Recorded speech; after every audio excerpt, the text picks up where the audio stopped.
Ó, vou falar uma parada pessoal aqui. Fala, mano. Eu Acho gosto que de vai ser ver legal. o lado pessoal. Eu faço terapia, né? Faço terapia com o Fábio. Fábio é talvez... É Perim, né? É, Perim. Fábio Perim. Pô, ia ser massa eu vi esse ele cara lá. vir aí também um dia. Mano, ele parece muito foda. Ele sabe muito, cara. Sabe muito. Assim. Ele fez neuro no mesmo programa que eu. Foi um dos primeiros alunos nas turmas de neurociência. Que da Ele hora. é massa. Fábio, se estiver olhando aí, cara, abraço pra você.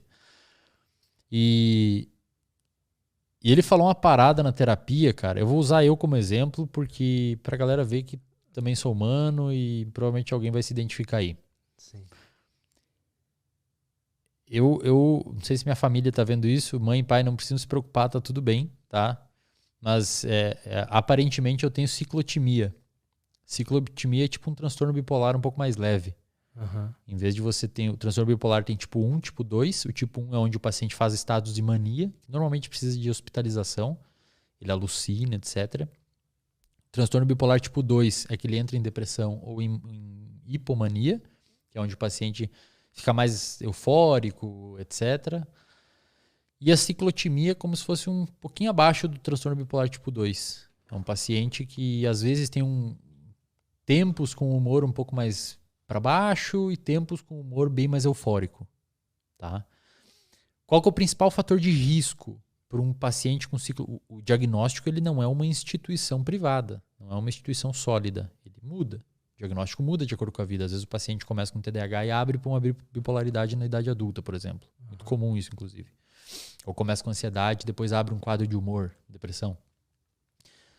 Eu sou uma pessoa que provavelmente tenho ciclotimia. Então, às vezes eu fico meio mais down, que é normal ficar em momentos tristes e tal. E às vezes fico mais agitado.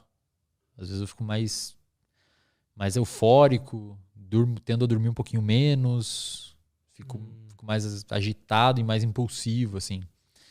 E quando a gente vai ver no transtorno bipolar, a principal coisa que estabiliza o humor de um bipolar é um ciclo circadiano ajustado. Tanto é que se você pega um bipolar, o que é o bipolar? O bipolar ele é um paciente que é classificado como um transtorno de humor, mas vem se debatendo cada vez mais que talvez o transtorno bipolar seja um transtorno do ciclo circadiano. Olha um paciente quando está em hipomania ou mania. Ele dorme menos, ele come menos, ele fica mais agitado, fica mais alerta, fica mais energético. E no momento de depressão ele dorme mais, come menos ou mais, fica mais cansado. O bipolar, às vezes, é como se fosse uma alteração de ciclo. Às vezes ele tá, tipo assim, como se fosse um momento do dia que você tá mais cansado, só que ele por vários dias. E às vezes no momento do dia que você tá menos cansado, só que ele por vários dias. E o lítio, que é o principal estabilizador de humor, atua, dentre outros mecanismos, lá no supraquiasmático, nos reloginhos clock. O lítio, que é o principal estabilizador de humor, o principal medicamento para bipolar, atua nos genes do ciclo circadiano. Se você tem um bipolar, o Renato vai falar isso quando ele vir aqui. Ele vai falar o que para você? Lutz, pode puxar esse assunto com ele, tá? Pode falar que eu falei. O principal estabilizador de humor hoje para um paciente bipolar é uma rotina. Cara, se você pegar um paciente bipolar que não tem rotina, pode dar uma caçamba de lítio para ele que vai ser difícil estabilizar. Paciente bipolar tem que dormir cedo, acordar cedo, comer no mesmo horário, fazer atividade física regular, se expor à luz do sol, não ingerir álcool, não ingerir café em excesso, até porque o café interfere no exame do lítio no sangue. Paciente bipolar tem que ter rotina. E o principal estabilizador de humor hoje é rotina. Tem até estudos que mostram que se você tem pacientes que não respondem ao lítio, por alguma razão, você estabiliza a rotina do paciente e o paciente começa a responder, começa a melhorar de sintomas.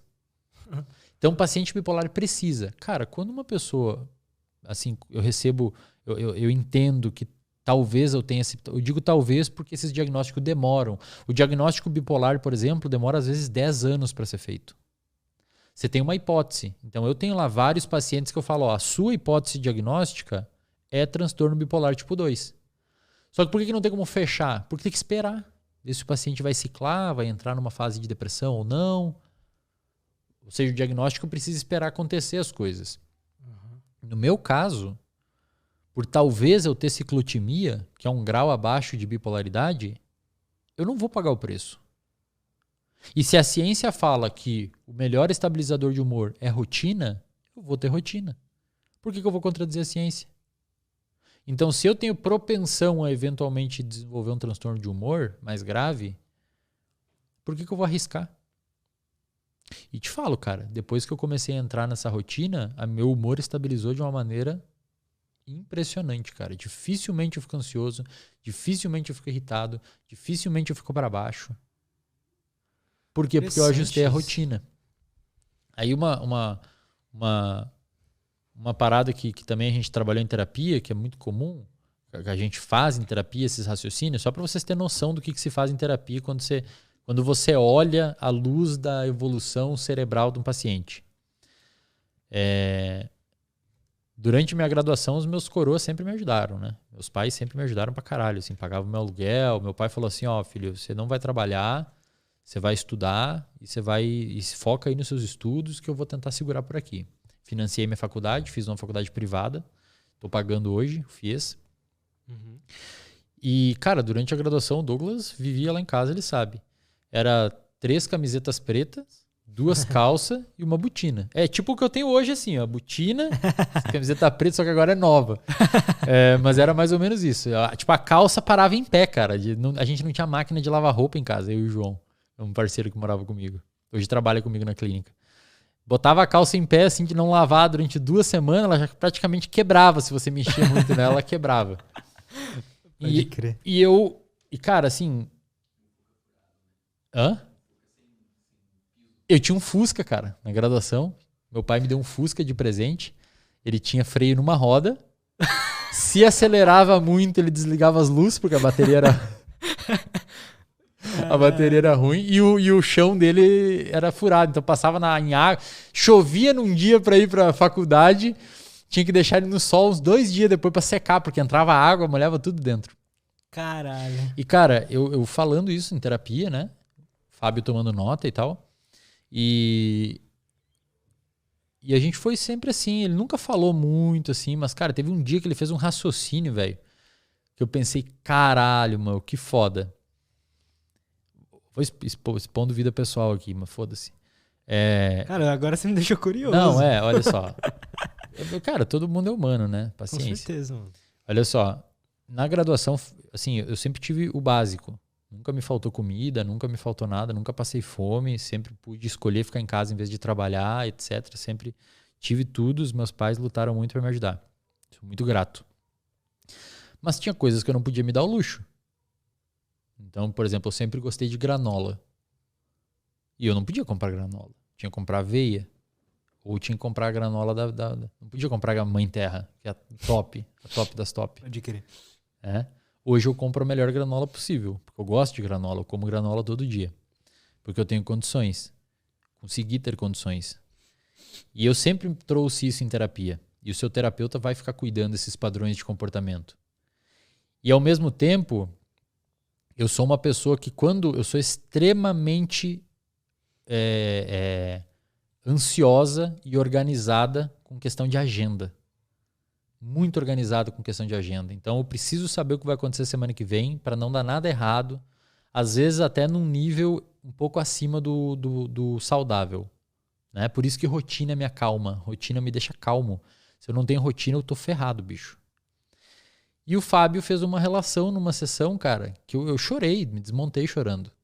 Ele falou assim, eu acho que você tem esses padrões de comportamento extremamente ajustados para prever o futuro e saber que vai dar certo por medo de voltar a viver aquele passado onde você passou um pouco de necessidade. Caralho. Então, frente àquele... Eu não quero voltar a viver o que eu vivi. E frente a isso, eu desenvolvi um padrão de comportamento de ser extremamente organizado e extremamente ajustado.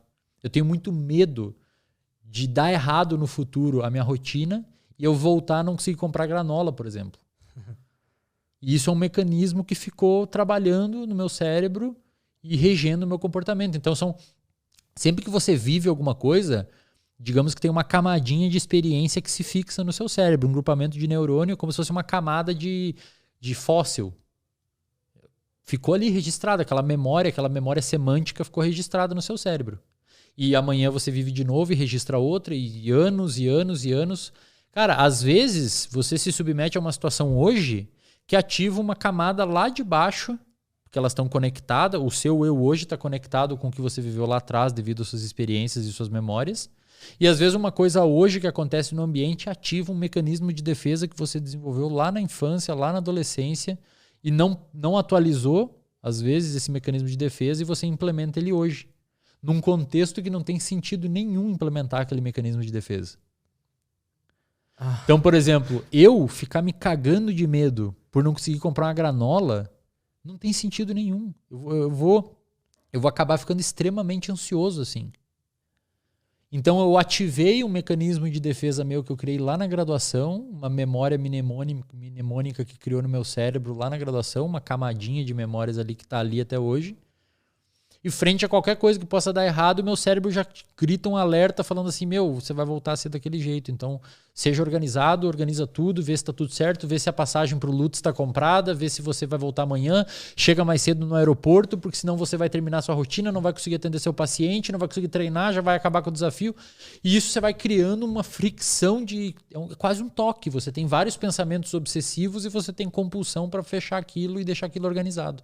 E a ansiedade pode subir um pouco. Só que às vezes você perde o compasso disso. E você cria um mecanismo de defesa ou um mecanismo compensatório que se desenvolveu lá atrás num contexto em que ele precisava existir, só que você implementa hoje. Sabe quando que eu vejo muito isso? Pessoa que às vezes sofreu bullying na escola e desenvolveu uma certa agressividade e hoje é agressivo na empresa com os colegas. Só que muitas vezes os colegas não fazem o que a pessoa fez lá no bullying na escola, mas fazem às vezes fragmentos semelhantes de comportamentos que já é suficiente para ativar aquelas camadas sedimentares de experiência no cérebro e ligar esses mecanismos de defesa que um dia funcionaram. Hoje não funcionam mais. Aí a pessoa fica extremamente mal com os amigos, etc., porque está tendo um comportamento que era condizente com outro lugar, só que hoje não era mais necessário ter esse tipo de comportamento. Dificilmente ela vai perceber isso sem terapia, né? Cara, muito difícil. Eu nunca tinha percebido isso. Eu nunca tinha percebido isso na minha vida.